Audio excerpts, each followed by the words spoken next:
Hello everybody and welcome into the newest show on the TPR Informer channel, Attraction Reaction Weekly Review. And thank you for tuning into this first episode. I made this series sort of coinciding with the 1,000 subscriber celebration we sort of have going on. And in this series, I wanted to spark a little more content back into this channel, into what I normally had going a couple months ago. And I definitely think this is a good show to start that out with. Basically, every week when we get new Roblox theme park attractions, I will discuss all of them in the show, give you guys my thoughts, give you guys the good, give you guys the bad, and tell you guys if you guys should check this one out or skip it, and then give you guys an overall score. If you guys do not know, I have stopped doing ride POVs on this channel, and I am doing them in my TPR Rides and Attractions channel, which I will link in the description down below. So this channel is going to be focused on news and all my thoughts and stuff. So make sure to go to subscribe to that channel if you're interested in that type of stuff.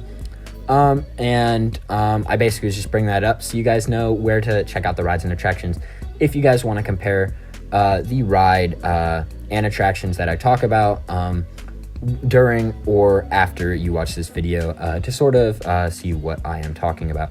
And I think this is going to be the only week that I do give the exception to the 1 week rule, as there was a 2 week span of attractions that we got that I all think deserve attention, and I just wanted to talk about them since there was only 4 that have really come out.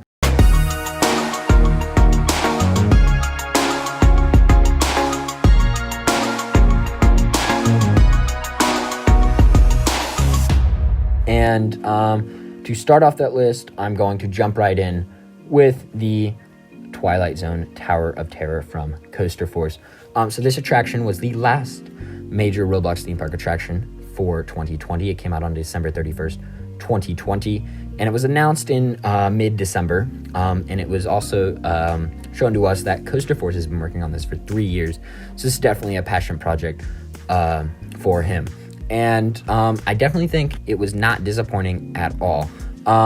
It is an awesome attraction. I think it's one that is definitely warrant at least one visit. There's a lot of detail put into this attraction, and it is almost an insane amount of detail. It's very accurate to the real life version. And if you want to compare to anything on Roblox, I would definitely maybe compare ride experience to the Twilight Zone Tower of Terror at Walt Disney World Resort Roblox. Because those are both really good attractions, and definitely both top dark rides for last year. And I definitely think that this one is better than the Walt Disney World Resort. There's just a lot more detail put into this, and there's a lot more detail put into it than most Disney remakes that we see on Roblox. And you can definitely see that Haunted Mansion by Narwhal Studios and all the developers involved in that had a lot of effort put into that, and the same goes for this. And I think this attraction is definitely up there with Haunted Mansion for one of the best dark rides of 2020. And to start off, the detail, like I was saying, is amazing. And I think the highlight of this ride is the audio track. The audio track on this enhances the guest experience so well and so much. And it is definitely warranted to wear earbuds while riding this ride. It definitely will enhance your experience. The effects were also great. The ride itself is a little short, but that is how the attraction is in real life, or when it was around, 2.5 years ago at Disney California Adventure before it was replaced with Mission Breakout. But of course, I would definitely recommend you all go to check out this attraction. Give Coaster Force some love, as this attraction is definitely warranted a visit, and it's gone under the radar for most people, so I wanted to give it some attention here, as I will give it an overall score of 8.7 out of 10. It will be linked in the description down below if you want to go check it out, as I said before. So now, moving on to our next attraction, we have Anaconda from Cedar Fair Roblox, which opened up on January 2nd, 2021, I believe. And this is a remake of the real-life Anaconda coaster, which I believe is in Kings Island theme park. Anaconda, I enjoyed this coaster. I thought it was really good. I do not think it was up to the par of the Mystic Timbers coaster or the Intimidator 305 that we got last year from Cedar Fair, but I still think it's a really well-made coaster. Accuracy is still very good. It's at the level that we expect and that we have gotten from their past coasters. The corkscrews were really cool in this attraction. The loops were awesome. One of the faults that I will give the ride, however, is the lift hill, which in real life, that is how it is, from what I've seen in the POVs. But it is very slow and it is very long and drawn out. But that is expected for a lot of these remakes of attractions from Cedar Fair real life theme parks. So again, not their fault as they were remaking the attraction as they saw it. But there were some parts in the ride that were really slow, and they would go up and then they would just slowly try to edge out the corner, which watching the POVs, that's not how it is, and that definitely does ruin your momentum and experience of the ride. But besides that, the coaster's still really fun. I definitely think that you guys should check it out if you are into Roblox coasters. And overall, I will give Anaconda a score of 6.1 out of 10. And moving on, now we have Ghostbusters Paranormal Pursuit, the newest attraction to open up from Universal Studios Roblox, and a returning attraction from Halloween Horror Nights Roblox 2020. And I was super happy to have this attraction return. It just opened up this weekend, I believe officially on January 9th to the public. And of course, the attraction is as good as it was before. It was my second favorite maze from Halloween Horror Nights 2020 last year, only behind Killer Clowns. And it's no different this time. Still a really, really fun maze to go through. The effects are updated is what they said. You can't really notice it, but it is definitely there. The experience as it was is great. If you want to hear more of my in-depth thoughts on this, you can go and check out my ranking all of the Halloween Horror Nights Roblox 2020 houses video, which I will ping above and link in the description down below. But to summarize overall, the new stuff we got, the queue line is very cool. I was hoping it would be a little bit more long and drawn out, but it's more than we had for the Halloween Horror Nights queue line, so I'm not complaining. We got the Ghostbusters car, which was really, really cool, the Ecto 1, and we got to, sort of act as if we were walking through that firehouse that is such a staple of Ghostbusters.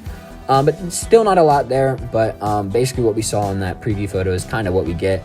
But it's still really cool. I really enjoyed it, especially the effects on the outside with the car lights going off now, and the inside of the Ghostbusters house flashing green. I think it's supposed to be an homage to Slimer. Really, really cool stuff. So they brought back a maze that we all love. And, they brought in some special extra effects like that outside stuff and the queue line and some updated stuff inside the attraction, to enhance our experience even more for an attraction we already love. So overall, I'm going to give Ghostbusters a score of 9 out of 10. And the last attraction that we will be discussing today is Movie Park Celebrating Movie Magic, a fireworks spectacular, a brand new show that just opened up at Movie Park on January 2nd. And I don't usually check out that many movie park shows, but there was a new one, and I thought it would be a great way to start off the year with me being a movie fan as well. I was definitely enthralled and intrigued to check out this show. And I was pleasantly surprised with this one, actually. The main highlights of the show, I would say, are the style of effects that they have on the actual castle. It definitely sort of captivates what Movie Park is, and it definitely ties in their own style to it. And I also loved, they had a wide variety of movies on here. Pirates of the Caribbean, Aladdin, heck, even Mamma Mia was on this. So I thought it was really, really cool, the amount and the scope of movies that they had on here to really show that they are not just a Disney park because they have a castle. This is Movie Park, and this show shows that this is Movie Park. And I think a lot of people overlook that. There's Jaws, the ride that they have. At Fright Nights, they had an It and a Coraline maze. And so I think they definitely, with this show, they are showing that they are a movie-centric park and not just Disney.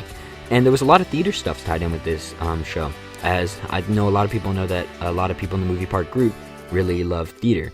You can definitely see that right when you walk in Movie Park with the Six, the musical, right on Main Street, as well as I think they just had a tie-in with a Mamma Mia Roblox musical by another Roblox theatrics group. So they love musicals, and that's definitely in the show. As I was saying, there's a Mamma Mia section in this show, as well as a Grease section and a Phantom of the Opera section, all popular theater shows that got turned into awesome movies. But I would have to say my two favorite sections from this show had to have been the Indiana Jones section, and definitely my favorite was the Star Wars section. The Star Wars section just had a entirely different vibe than the rest of these. Not to say the rest weren't great, but the Star Wars one is just so vibrant, and the aesthetic on the castle is great. And the lightsabers, it just looked awesome. BB-8 looked awesome, bobbing up and down. And they also used those actual 3D effects, like actual 3D models of AT-ATs there, as well as X-Wings flying. It ended up looking really, really cool. And also, being a big Star Wars fan, I was definitely really excited to hear that soundtrack and to see this part of the castle. And I definitely do not think it disappointed. With the effects going off in the background, it definitely, by a long shot, is definitely, I believe, will be the fan favorite section of this show. But it did, as a lot of these sections did, and it just encompassed the franchise that it is very, very well. So overall, this new movie park show is really, really awesome. I would definitely say, if you are a movie fan or if you are a theater fan, I would definitely recommend going to check this out. And overall, I will give Movie Park Celebrating Movie Magic a Fireworks Spectacular a final score of 7.5 out of 10. So with that, that is the end of our first episode of Attraction Reaction Weekly Review. I'm super excited to bring you guys this show. Starting Monday, this will be a weekly show that will run every Monday, giving you guys my thoughts on all the new attractions from the past week. Obviously, if there are no new attractions or big new attractions that came out a week, there will be no show. But hopefully, every week we do get some new attractions, so I can get some awesome videos out for you guys. So with that, I hope you guys are enjoying this whole 1,000 subscriber celebration. And I hope you guys enjoyed this new video, and I hope you all have an amazing day.